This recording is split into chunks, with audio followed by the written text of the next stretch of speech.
Hey guys, this is Nique and Ress, and this is She Wolf Alchemy. Today we will be talking about what are we running from? Escapism. Yeah, so when we're talking about escapism, essentially we're talking about doing things to purposely divert your attention away from something you simply just don't want to deal with. And sometimes we do that through just occupying ourselves, filling our time up with all sorts of activities, work, people, things. Other times we do it through just simply distracting ourselves by having our heads up in the clouds, daydreaming, just whatever it is that you're doing to stop yourself from having to deal with the reality of whatever the situation is. We typically use escapism to never have to face those unpleasant thoughts, feelings, or situations. And for a lot of people, this is just a coping mechanism, which isn't necessarily always a bad thing, but it's a bad thing when this is definitely your only coping mechanism. Because here's the thing, escapism, it's not actually bad all the time. Usually, when a person is using escapism, it's because it's the only thing that's keeping them going. Sometimes we deal with a situation that is so heartbreaking, that is so much emotionally, that we just need something to distract us for the time being. And it's like, okay, I will get back to my feelings. I will eventually have to deal with that. But right now, I have to, get my kids to school. I can cry after I drop them off. Sometimes it's as big as, you know what, I have to daydream to get myself through this day. I'm going to come up with a plan to leave this job eventually. I'm going to get home. I'm going to sit down. I'm going to get my resume out. I'm going to put my new resume on D. I'm going to go out for new jobs. But right now, I just need to daydream because I feel like I'm going to mentally break if I have to pay attention in this meeting. Again, it's not always a bad thing. Sometimes it's needed. We just need that thing to keep us pushing. The problem is when this is our only coping mechanism and we never get back to reality. We are just forever living in escapism, forever doing things to never have to deal with what it is we actually need to deal with. Yeah, I was gonna say it depends on the time period of this. Like if that's the only Mm-hmm, thing you do, how are you getting to your next step? How are you growing? mm-hmm, If you just stick in that escapism feeling, but it mm-hmm. feels good in the moments. Oh, yeah. Oh, yeah. In the moments, it feels good, but it's just like, how do you get out of that? Mm-hmm. I mean, and I talk about like it's detachment is a form of escapism. And I feel like I've talked about that in a couple of different podcast episodes. Detachment comes super easily for me. Like for me to zone out and just be there physically in my mind to be somewhere else, like that was just like a way of life for me. Like when I realized there was a whole word for it, I was like, oh, look at that. Other people do this too. And like for the time, there were certain situations I actually definitely needed that for. There were certain things I think, especially when you're younger and you don't have much control over like your environment. You don't have much control over money. You don't have control over certain things. But here's the thing, the problem with that is when we practice escapism so much and we don't flex our other skills, we don't learn other skills, you will stay on that. And Yeah. I think this is how you get on that like autopilot, living on autopilot, where Mhm. you're just always doing, you're never feeling, you're never really present. Yeah, at all. You're walking through life like a zombie because Mhm. everything about being present in the moment feels scary because you were not used to having to be in the moment. Mhm. I agree. This is something that I do Mm-hmm. or have done. Like you said, daydreaming, like knowing you want a different job, but in that moment, I remember just daydreaming, like, what's next? But not Mm-hmm. even making any plans to get there. But in that moment, I just wanted to get away from the current feeling of being depleted or wondering what's next or being anxious. It cured me for that moment. Yeah. But like you said, you just can't stick in that moment. But I think for me, if I get there or stay there long enough, I start coming up with a plan because I like it gets smothering. Yeah. But for others, if they just stay in it, it's just their natural, like you said, coping skill. Yeah.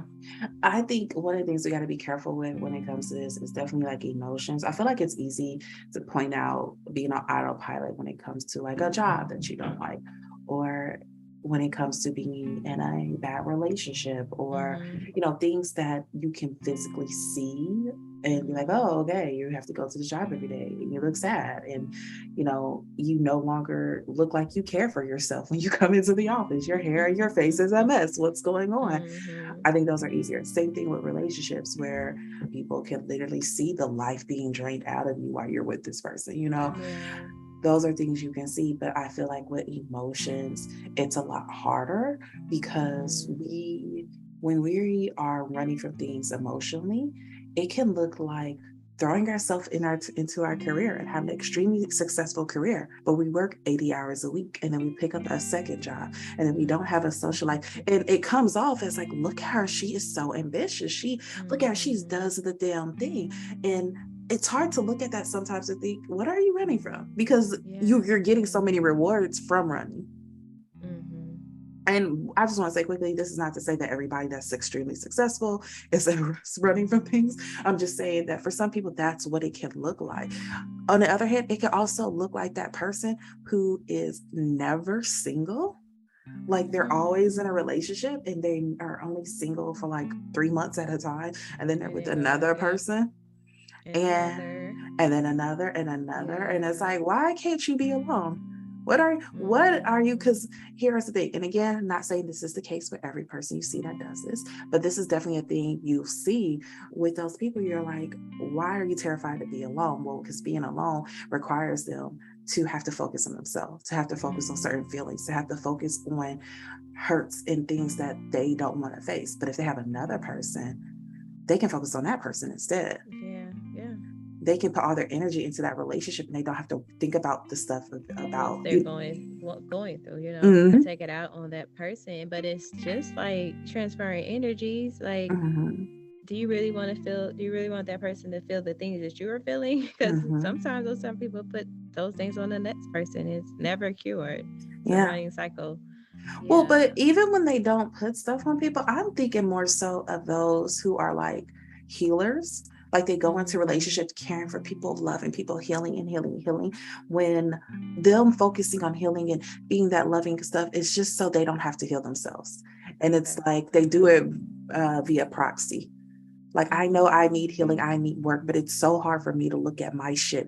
So instead, I attract people who are like little sick puppies that I can heal and manage.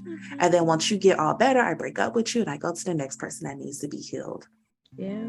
I mean, I can probably say I fall victim to that sometimes. Mm-hmm. But then I get salty because I'm like, bruh, I did this work for you. You need to stay with me.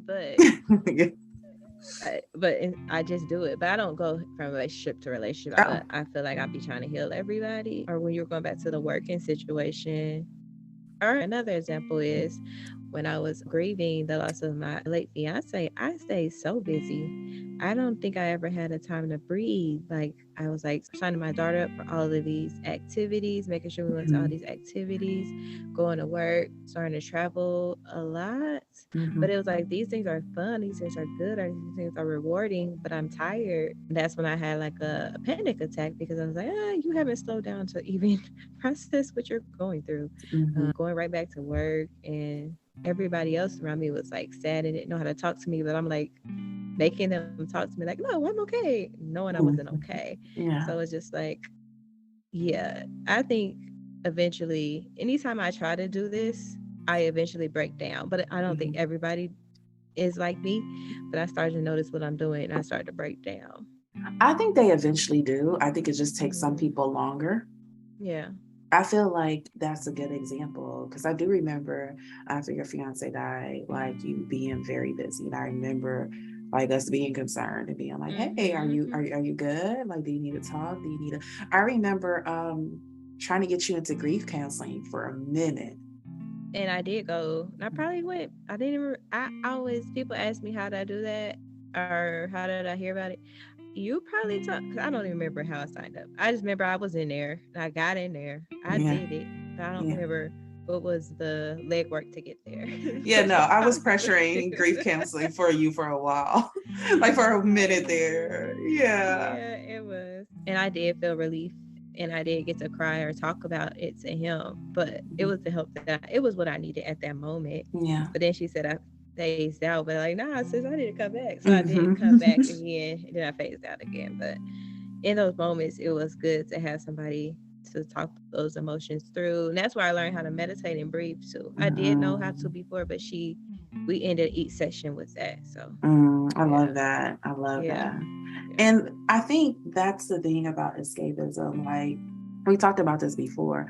People don't talk about the part of healing that is painful, because people are like, you need to heal. And then they make it seem like you guys just like hold hands and you sit down with a therapist who has on a nice cardigan and a nice infinity scarf. And they just talk to you and you're like, oh, I feel better. And you get up and walk away and it's great. And some days you have sessions like that. And some days you have sessions where your therapist is just blunt and real. It's like, okay, girl, so we've been doing this for 6 months and we have yet to talk about that big scary thing that brought you in. Mm-hmm. You keep circling Mm-hmm. around to all these little things, and that's great. We need to talk about that big scary thing because we have to address it. And that can be scary. That can be Yeah, painful. yeah. That can be like, girl, that's not what I came here for. I wanted to heal without talking about it. That Mm-hmm. is a thing that happens, that comes up in therapy. And I think escapism is a big part of that because it's really just running from that, having to face whatever that thing is, whether that thing is grief, of facing that feeling of you are really gone. Yeah. And it was really unfair. Mm-hmm. I know I had my brother, one of my brothers passed away when I was about 12, 13 years old. He was 17. Mm-hmm. And that was something I did not process until I was in my 20s. Yeah. Yeah. Because the way that it happened, I remember like the day that my brother passed away, it was something in the air that day. Like, I went to school, I had just posted this picture in my locker of all my brothers. And at the time I had like 7 brothers, and they weren't all my brothers. Only 2 of them were my biological brothers, but my parents used to just take people's children in and decide that they lived with us. So I grew up, there was a big portion of my life where it was like 7 boys in the house, and it was like my brothers, my cousins, my brother's best friends, like all of that. You And let the best friends in too. the best friends that just lived with us for 5 years. So I'm like, that's my Mm-hmm. brother. But I remember, yeah, I had just posted this picture of my brothers in my locker, and a couple of my friends had came by, and they was all deciding which one of my brothers they were gonna marry. And I was just annoyed, like, they ain't thinking about y'all. Mm-hmm. Like, leave him alone. And I remember coming home and I remember thinking it was weird, like, like I just remember feeling weird about like putting my brothers up in my locker and just like, this is an interesting thing that's happening. Why am I putting a picture of my Mm-hmm. brothers up? And I remember coming home and walking into the house and it was quiet. Again, I live with 7 boys, teenage boys. Yeah. So my house being quiet was like, what is going on? Like, why don't I hear noise? And I closed the door, I walked further back in our room, and I could hear my mom throwing up and Mm-hmm. crying. And I was very, very scared. And I was like, what is going on? Like, I can count on my hand how many times I've seen my mom cry. It's not something I saw regularly. And nobody was saying anything. I was just hearing people screaming and crying after a while. Like, I was hearing different people scream and cry in different rooms, but I couldn't see anybody. Everybody was in their room with the door closed. So I just came in my bedroom and I cried, and I had no idea why I was crying. I was like, something bad is about to happen because everybody is in individual room crying. Let me Yeah. get started on the process. Oh. And how old were you? I was like 12 or 13. Yeah. Yeah. And I remember picking up my phone. And so my house, we had 2 lines, my parents' line and then the line that all the kids had to use because we were tying up the phone line. So they got a separate line for us. And I heard my brother on the phone with my cousin, and they were crying, saying they just shot him. They just shot him. They just left him there and they shot him. And so I just started crying. I didn't know who they were talking about yet. And so I was just sitting there crying, and my stepdad came in, and he knelt. I was on my bed, and he knelt before my bed, and he told me, like, Ress, Magnus was shot earlier today, and he didn't make it. He didn't survive. And I remember just wailing and pouring out crying, him patting me on the back and was like, baby, it's okay. It's okay. And he didn't know what to do either. Because at that time, my stepdad, he had only been my stepdad for like 2 years at that point. Yeah. And He was so he great though. He was, and he didn't know what to do with the situation. So he's like trying to pat me. My mom's crying. Everybody in the house is crying. And he is trying his hardest to be there and be supportive. And like, again, it's just a house. It's a huge house full of lots of people crying. But I remember after that, because when my brother passed, me and him were in that phase where I was the annoying little sister and he was, big bro. He was like and he was popular and he was cool and all the girls loved him. And I was just like annoying little sister. That was just like, sometimes I helped them sneak girls out the house. Other times I was snitch. Like, it was just like, which mood am I in today? And so I remember having conflicting feelings because my brothers and them, they were close. Like they were like close bonded. They grew up in the same age, same time. Like they were close bonded. And I remember going to the funeral and that whole period of time in my life feeling like, well, you can't be this sad because everybody else is that sad. And they had closer relationships with him. And so you have to be the person that's like, it's okay, give a kind word. And I remember like just kind of like detaching myself from the situation for a long time, being like, that was my brother and he passed away and I'm very sad and it hurts, but I have to be there for mom because mom lost her son. I lost my brother, but my mom lost her son. And the same thing with my older brother, Earl. Like Earl and Magnus, they were best friends. And I remember telling myself like, okay, you lost your brother, but Earl lost his best friend and his brother. And so for years, like that's how I tried to look at it. That's how I tried to explain it. And I remember when my brother passed, I didn't go up to his casket. I didn't go to his casket, to his funeral. And I just remember feeling very detached at the funeral. We had it in Dayton, huge. It was packed. The church we went to was huge. It was packed. Everybody there was like 19 and crying. We all wore t-shirts with his picture on it and everything. And even my mom, like she came in baggy jeans and a picture with his on there. Imagine, because your mom is always precise. She is with her little 5-foot self. The outfit just swallowed her. But yeah, and I remember like just being like, I couldn't make it to the casket. I just like was froze. And I was set, of course, I was in the front row, and I remember like the whole funeral just staring at the casket, like numb, staring at it. And I remember one day being in like my mid-20s.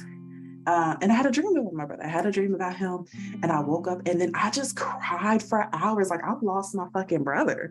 Yeah. And it was like the first time I remember, like, long time though. Yeah. It was just the first time I remember like actually allowing myself. And I can't remember exactly what the dream is, but I remember having a very like vivid dream of him, and I waking up and being like, yo, you never really allowed yourself to be like, you also lost a brother. It doesn't matter what phase of your relationship y'all were in. That was also your brother. That was also, and I think you know what it was that triggered it? What's that? My daughter. My daughter reminds me of him.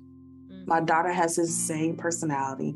My daughter has his same energy. Also, like, she loves his pictures. So we have pictures of him up at the house, and she's always just like, stare. I always catch her just walking up to his picture staring, or like sitting in front of his picture. And I have to tell her, yeah, this is your Uncle Mag. And, I'll tell her about him. And I'm like, he's a Capricorn too. He was also hard-headed and did things his own way, despite what other people like his mother said. But I think that was something that like really triggered it for me. I was like, one day I recognized that like, you act just like my brother. And just, yeah, taking a moment for me to like not, distract myself from the fact like, yo, that was your loss too. And recognizing that. I don't know why I got so long into that. I'm sorry about that. You're fine. It had to be said. But yeah, for me, I think what escapism has always been like feelings for me, has always been like escapism. I'm very, I think it feels more natural. I won't say that it is natural because I think that's just something I learned at a young age, but it feels more natural for me to get a feeling, immediately want to be like, all right, well, let me turn on some music, dance, and or let me, Yeah. let me go read a book, let me go get out, let me go take a ride, let me go do something else, let me go do some work, let me go do something else. Like, even when I had my daughter, I was pregnant with her, I was in grad school, I was Yeah. driving an hour away to grad school, 2 days a week.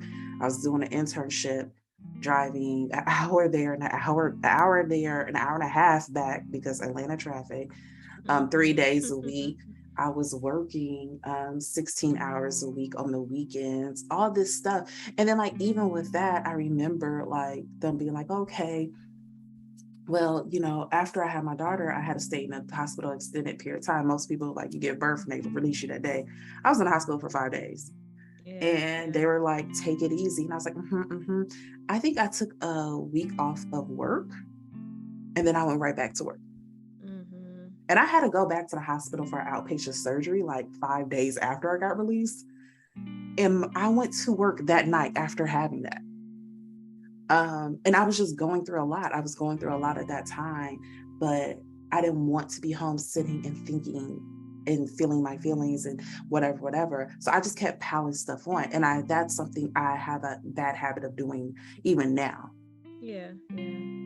A lot of times Yeah. now, if you catch me, you're just like, oh, what's going on? I'm just like, girl, I'm busy. I'm sorry. I'm doing thing to thing. Like, a good thing to ask me is like, okay, so what are we running from? Like, That's what are we doing? yeah. I can agree with that. I think my go-to is I'm just tired, but it'd be a whole bunch of stuff going on. But I do not Mm-hmm. feel like talking about that with you right now, or Yeah. I don't want to talk about it. Period. Yeah. So I just deflect and I say I'm tired. Like my grandma always be saying like, "What is wrong with you?" And I'm like, "I'm tired." And that's the easiest thing to get people off your back with me because Girl. I'm always tired. so, so it's just you like, you definitely are queen of napping. There was definitely periods in our friendship where you was like 24 and I'd be like, okay, and then we gonna turn up, we go blah blah. You'd be like, yes, after I go take my nap. And I'd be like, what? that was even at Kentucky State. Like we was like we're gonna meet. We used to meet in the calf like every day at 6. I'd be like, okay, I'll be there right after my nap.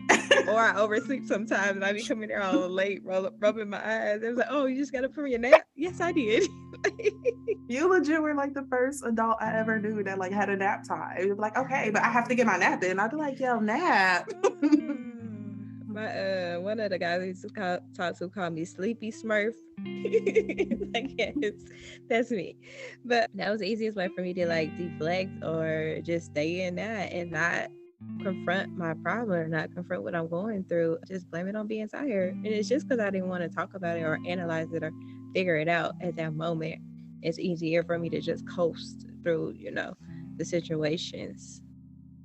So, but let me ask you though, because okay, that is going through not having to talk about it, but were you using sleep to actually not deal with Oh problems as yeah, well? especially in Cincinnati. You know, I was Mm-hmm. going through a lot there, and I Yeah. was just like, yeah, I'll just take a nap because it was just Mm-hmm. like I don't think about stuff when I'm asleep, Yeah. and That's real. then yeah, I don't, and then I'll get up, I'll feel better for the moment, and then I was trying to get work done, so I would just be at the library all night, so I would have reasons to take naps in the morning because I was at the library a lot doing my work when we didn't party. I don't know how I was doing all of this, but I know sometimes nights I was at that library till like 11 or 12, which was dangerous in Cincinnati. Mm-hmm. But I couldn't focus in the house. So when I get in the house, I just take naps. Like, and I was sleepy sometimes, but sometimes it really was just to escape anything Yeah. that was going on. I also worked a lot too. I was doing home health care even in Cincinnati as well. So Yeah. there's a lot of stuff to escape. Even me partying and drinking all the time. Oh The yeah. stuff I was going through, and not even just a bad relationship. It was other things I was going through. Well, That I don't want I to touch on. but no, I think about that all the time, especially when I see like men who are like damn near 40 and they're still partying in the club every day. I'll just be like, what are we running for? Like, why are you at the clubs partying every day? Why are we still, and again, this is not just men because women do this too. I know women who Mm-hmm. are like damn near 40 and still at the club every weekend. And it's just like, okay, there's one thing to say. It's not to say, okay, there's an age limit on having fun dancing. Mm-hmm. That's not it at all. But I definitely feel It's a like, weekly thing, though. No. When it's a weekly thing, the drinking, the alcohol, the getting turned up, the blah blah blah, there's a line between like I am letting loose and just having a little fun to like this is my coping mechanism. I don't want to be an adult. I don't want to grow up. Why? Because there are some things I still have not dealt with. And this atmosphere of I don't give a fuck, bottles up, drink it away is allowing me to stay in Peter Pan, Neverland. Yeah. And I really wish we would address that more in the community, especially in the Black community. I feel like we're using a lot of negative things for coping. Yeah. Even when, like, one of the things I was listening to this guy on TikTok who was talking about this, and he was saying like how like guys, he was like, sometimes we use women just going through different women having an extended hoe phase is what he said. He was like, we have these extended hoe phases and we just hoe all the way up into our 40s and now we're like almost 45 and stuff and we're still doing that. He was like, and how come none of us is being honest with our homeboys and just being like, bro, what happened? Do you need to talk? He was like, because there is something. He was like, there's something. He was like, he was talking about his own personal story. He gave stories of like people close to him. And he was like, and all of us, when we finally got ready to like heal, we all had to admit like, no, there is something. And the minute they healed that, he was like, we weren't out here cheap trying to hoe. We weren't out here still trying to drink bottles every night. We weren't out here still trying to floss. Matter of fact, that was a big one too. He was like, a big thing was like us trying to floss. And he was like, especially when you got it.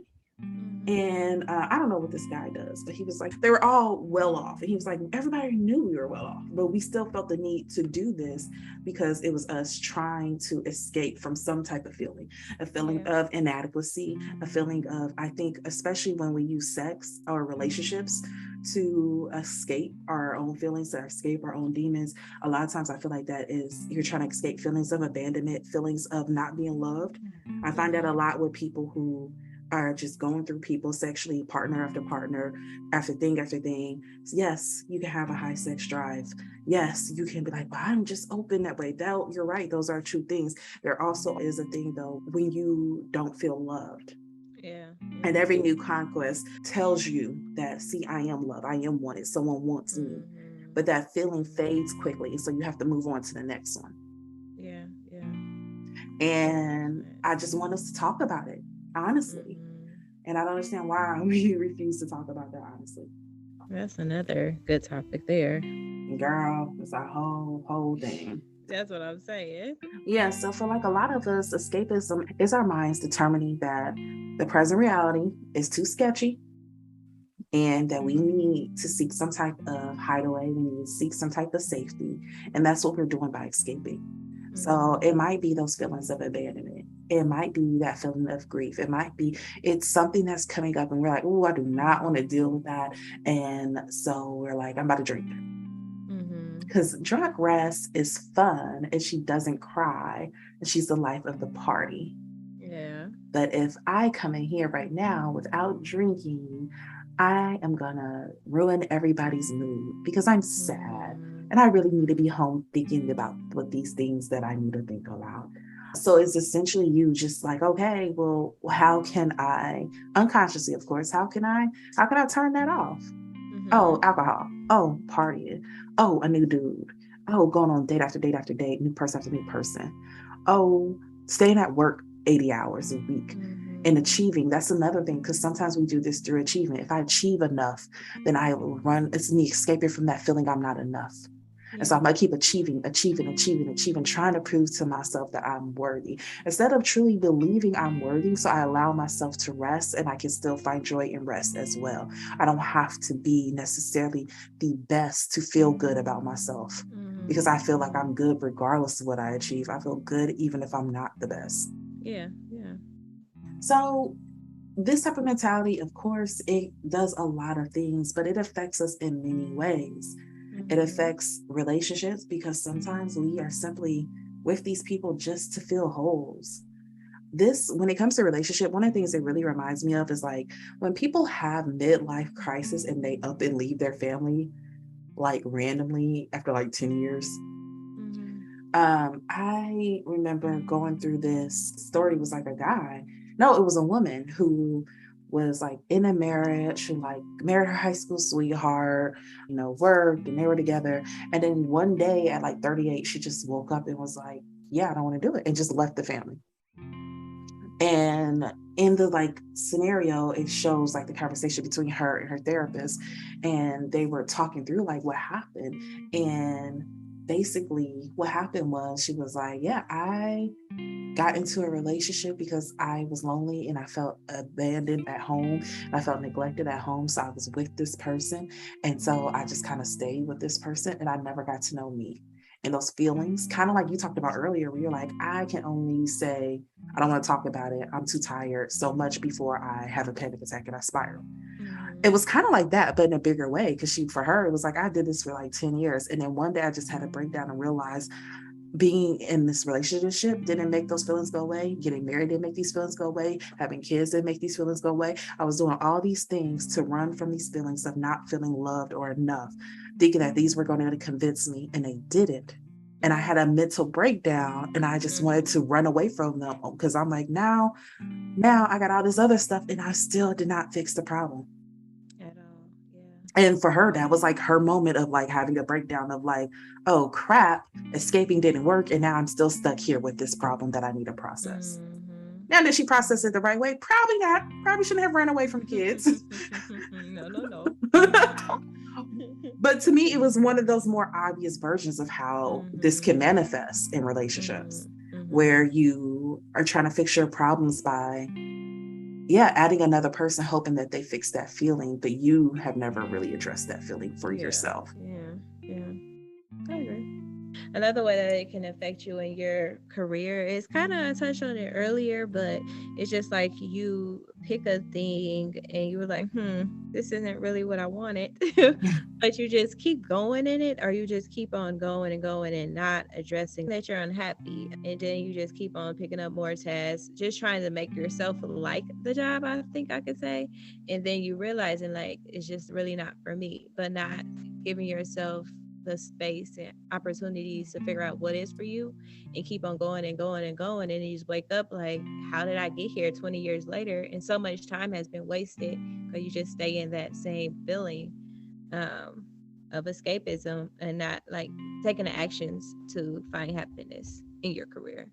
Yeah. When you allow that escapism to take you away from the point of actually making a move because you're not trying to deal with the reality. Because again, escapism is not always bad. It's bad when that's your biggest and only skill. I won't get into them, but I'll say it. And it can also affect, this whole escapism thing. It can also affect things like your family life, kind of the same thing with work and relationship we talked about, but also with your self-esteem. And with this one, one of the things I say is like, depending on what you use for escapism, sometimes we use things that are detrimental to us. Again, this can be using other people. This can be using drugs. This can be using food. This can be using a whole bunch of things that after we get done, use them to escape whatever it is we're running from. We don't like what we see in the mirror afterwards. We're mad at ourselves. We're disgusted with ourselves. Why did I do that? We are all those things. And we're like, okay, but I guess that's just what it is. And then we repeat the cycle. Oh, I'm never going to do that again, blah, blah, blah. And then we repeat the cycle. And again, until you learn to address the issue, the cycle is just going to keep getting repeated. So, okay, let's talk about the negative side of escapism. What are some of the negative things that people do with escapism? Some of the negative escapism tools we use is like social media, constantly needing attention from others, preoccupation with others think about us. We might use social media or escapism from what the reality of our life is. This is those people who, on social media, it seems like, okay, they always are flying to a different country. They're always bragging about their new purse, their new house, their new blah, blah, blah, blah, blah. When the reality is they're doing all these things to put on airs when the fact of the matter is, you don't know what the hell they had to do to get that purse. When the reality of it is that pictures that they're always posting, like, look at my man, you wish you had him, blah, blah, blah, blah. And that man is cheating on her left and right and emotionally abusive. When the reality is, I'm always taking trips, look at me booking flights, hotels, blah, blah. When the reality is, they have no friends. They have no one they can trust, no one they can talk to. They are doing these things, but they're very lonely and alone. Again, let me be very clear. I'm not saying this is this is what's happening every time. No, there's some people that are really just happy with their man and they just want to share the love. There's some people who bought that person with her own money, or her man bought her and he loves her, and that's the end of the story. That's not what I'm saying. But what I'm saying is we do have a overwhelming number of people who are using social media as a tools to seek attention, and so they do anything for that attention. They make up any fabrication of their life for that attention because it is helping them avoid that real feeling of I'm lonely, because when I'm getting praise for others, it makes me feel less lonely. It helps that feeling of sometimes I'm a failure, I'm not doing enough, I thought I would be here. When you have all these people online telling you, oh girl, you doing the damn thing, even if they're not for real. If I can make it look like I'm doing the damn thing and now I'm getting praise for it. It can be a negative thing. And this is not just me saying that. We have so much research and study coming out talking about the negative effects of social media and what it has had on us, which is again why I'm big on trying to follow pages that align with your spirit. Try to follow pages that align with positivity, that align with other things. It's fun to have jokes and laugh, and it's nice to have that like I'm a bad bitch energy type of thing going on at times, but also recognize when sometimes they're posting a lot of stuff that's feeding negativity. Even if they're not feeding you negativity, maybe they just posting, and maybe you're just a hater. Until you get that hate off your spirit, maybe unfollow them because now it's feeling those feelings of hate in you. And comparing your life and your being, and it's just like, no, you don't know what they're going through. Maybe they are really happy, maybe they're not, but you don't know. So it's like, why compare? And also, social media takes up too much time of your day. You know what I mean? Like, I had times I had fasts or just off of social media for a while, and it's just like, ooh, I got a lot more done because it's addicting. It's an addicting thing. And you don't want to put so much into that and wasting your days away comparing every day. It's just not healthy. Some other ones can look like shopping, because sometimes we try to escape by constantly buying ourselves things. This is just simply kind of like that dopamine kick. It's like when you're sad and then you go on Shein.com and you realize you can buy a month's worth of outfits for $100. And it gives you that like quick feeling of like, yes, and I'm happy and I'm excited. Then your bag finally comes, you wear 2 of the outfits and now you're back sad again. You're like, okay. Yeah, I want to cry again because because shopping did not cure the depression, babe. It gave you a quick dopamine kick, and that's it. It did not cure depression. Like, let's keep that in mind. That new shirt looks great on you, but we still need to grieve over our breakup. Okay, like that's where we are. Yes. Another version of negative escapism is sleeping. We talked about this one earlier. So it's just like, I'm going to sleep because I don't have to cope. But sometimes it's, for sidebar, sometimes it's like in the depression too. You sleep. Oh, yeah. That's the thing. You're running from what is hurting you. I know sometimes for depression, you need medications, or sometimes it's just, mine can be seasonal or situational. So it's like, if I'm running from that thing that's causing me this, I'm never going to get out of that. So sleeping, just to like sleep your troubles away, sleep your worries away. Can I just say quickly though, I'm always like, and this is my dark sense of humor coming out, y'all. Don't take it seriously. But like, I'm always jealous of those people whose like depression makes them like can't eat and they just sleep. I'm just like, I wish. My depression be having me up with my thoughts. My depression is insomnia. My depression has me eating up everything and up with my thoughts all night. I wish my depression would allow me to sleep. That's the one I want. As I got older, it switched to that. Like, I can't sleep now. Like, I can't sleep when I'm depressed. I have so much on my mind, and I'm eating so much junk food. But it's just like, we got to be like, okay, let's get out of this. It's not helping us get out of this situation or get out of this funk. Like, let's figure this out.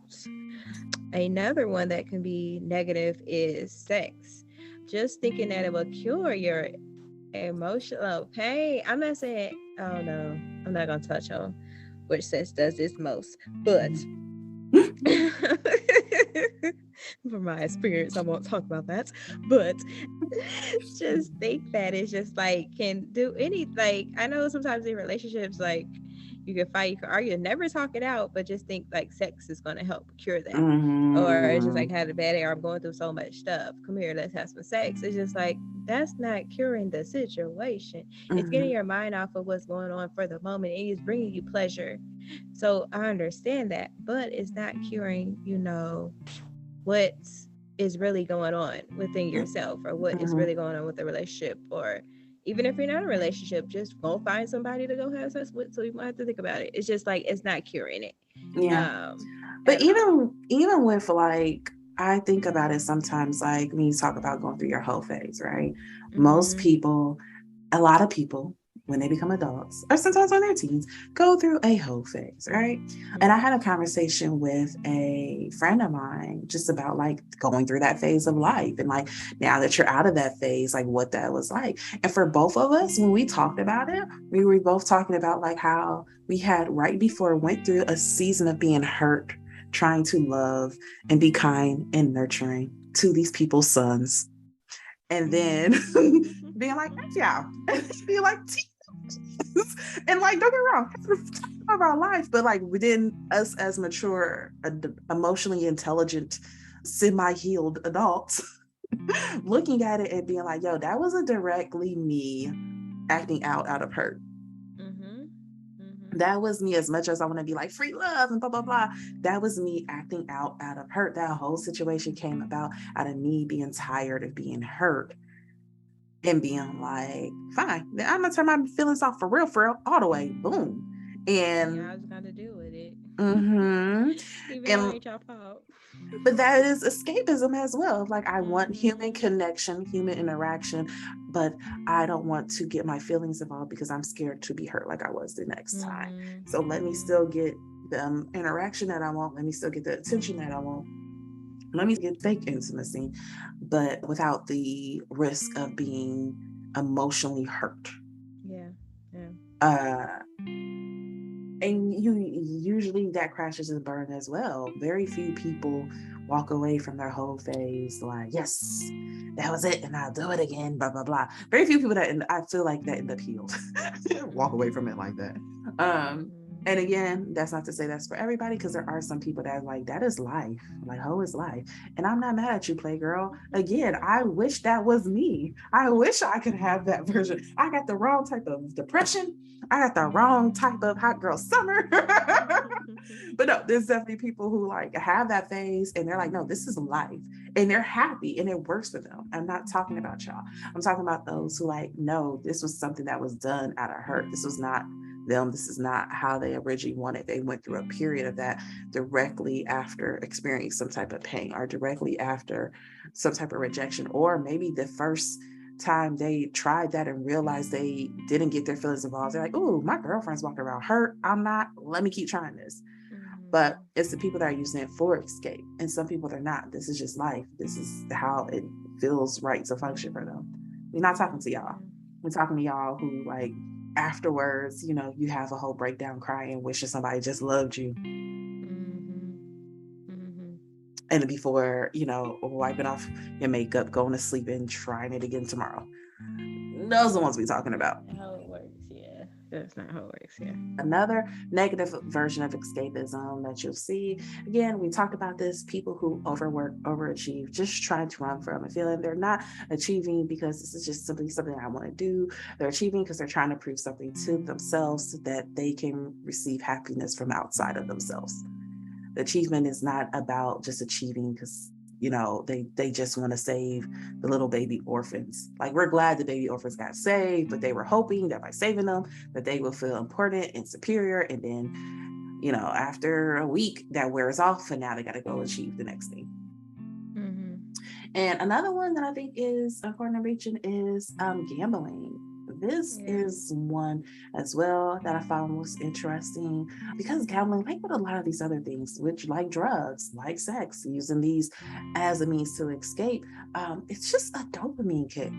You get that quick high, and that high makes you feel good, and you're able to live off the high for X amount of time, and then it goes down, so then you feel the need to do it again and again and again. And it only feels good when you're winning, but unfortunately gambling is not in favor for you to win a lot or for long.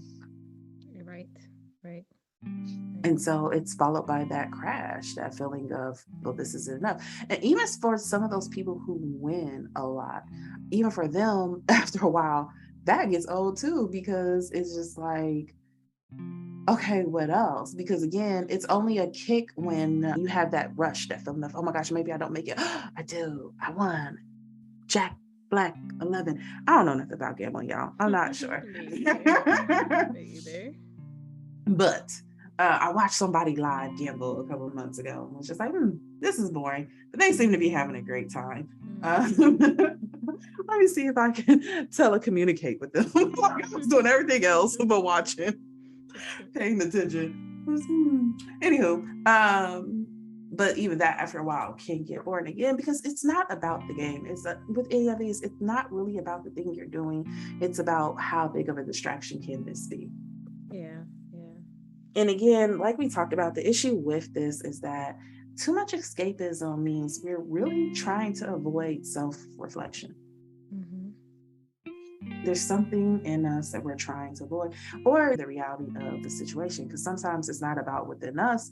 Sometimes there's just a situation that happens that we don't want to deal with, and so we try to escape into them. There is a show on, I think it's Fox, I'm not sure, I watch it on Hulu, but I think it's called The Bear.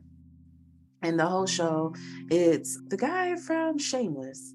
He was working at this high stakes restaurant, top chef in the city type of situation. And his brother died and left him this restaurant. And so he went, and the restaurant that his brother left was like hole in the wall, like hot dogs for $2 type restaurant. He was working at like a Michelin 4-star restaurant. And so he went to go work at his brother's, and it's like falling apart. His brother owes a whole bunch of people money. They're failing health inspection, like just all this stuff. And certain parts of the show, people are trying to like buy the business for him and like, just let us have it. And you don't have to worry about it. We'll take it off his hands. He won't. And throughout the show, people keep asking him like, why did you leave this like 4-star restaurant where you're well-known, well-renowned, made good money, to go try to manage this like hole in the wall that's failing? And it just, the whole couple episodes I've seen, you see, it's just really this guy trying to escape. Yeah. He was working at that 4-star restaurant and he was miserable and he was nervous and he was anxious and he was just always on the ledge. And even though he loved to cook and all this stuff, he did not want to go back to that because that caused him anxiety. That caused him. So he was throwing himself into this family restaurant that was failing, that was not working. Everything was always going wrong. But it was like, it allowed him to not have to deal with the fact that his life was a nervous wreck before.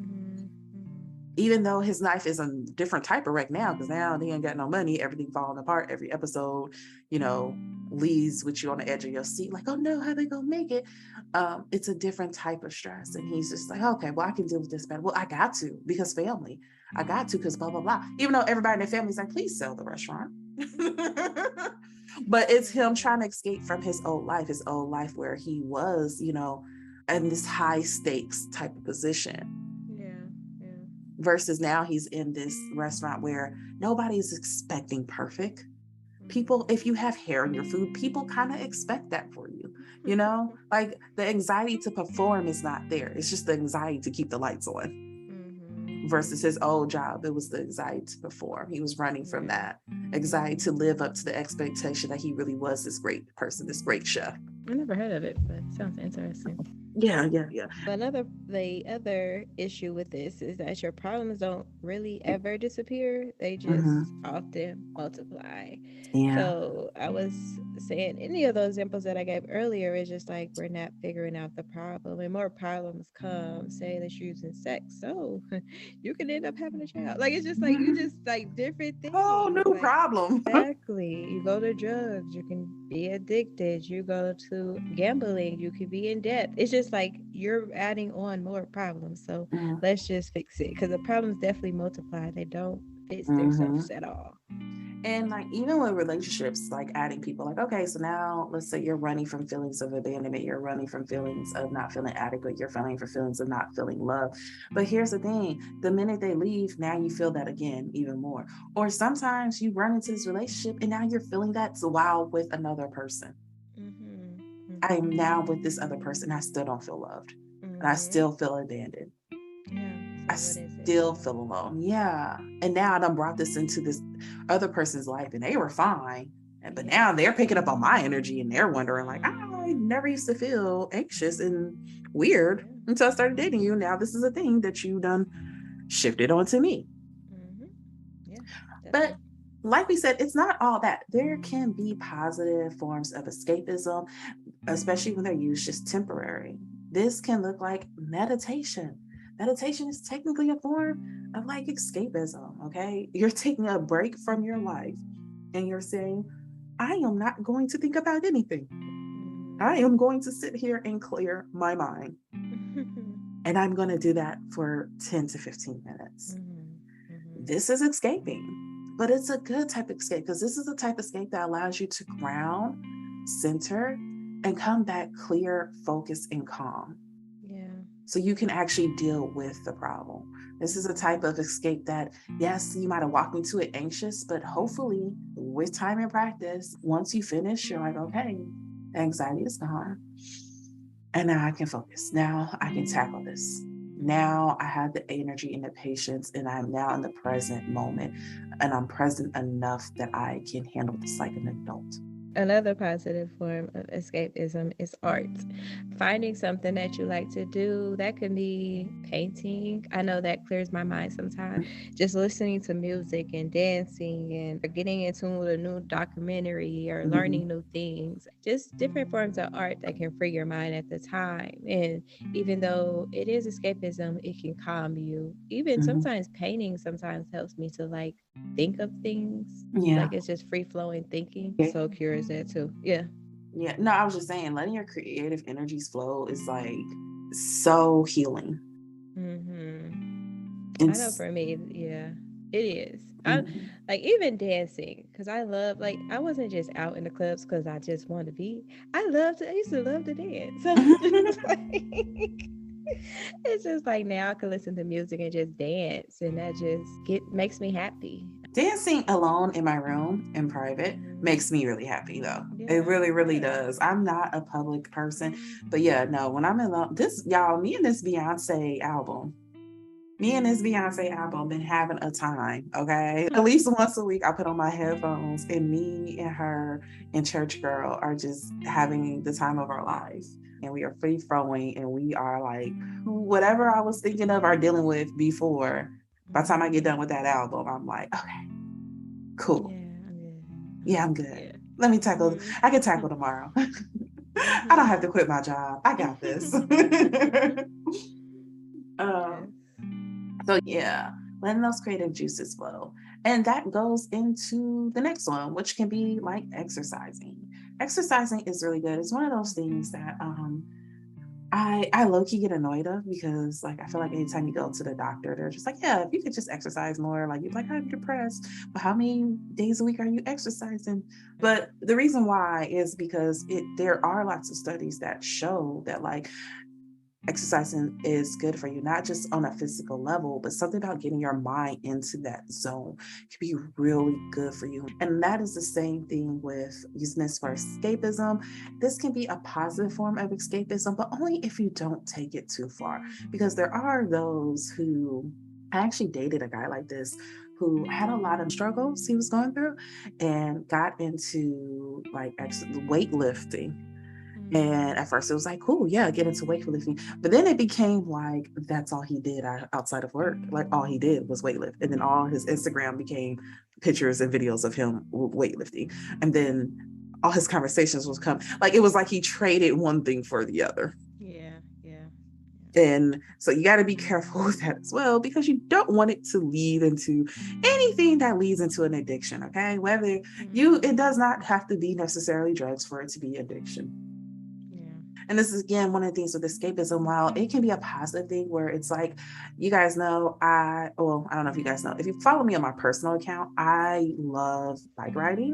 And I actually think I'm gonna go back tomorrow. I'm gonna try, but I love bike riding. I would like get dressed to and also put my bike on the back of my car, and I'll drop my daughter off at school, and then I would go and ride my bike for like an hour before I went to work. And it would make my day so much better, especially if I was like stressed about something. I would go into a really nice bike path out in nature and I would just ride. And Mm-hmm. when I would ride, I would just like have some of my headphones on. Sometimes I've had a podcast. Sometimes I would have a breathing, a meditation thing going, and just being out in the air, look at the beautiful surroundings, getting my muscles working, really just like helped me escape from that feeling like when I first woke up and was like dreading the day. Mm-hmm. And it just like freed me to be like, okay, you know what?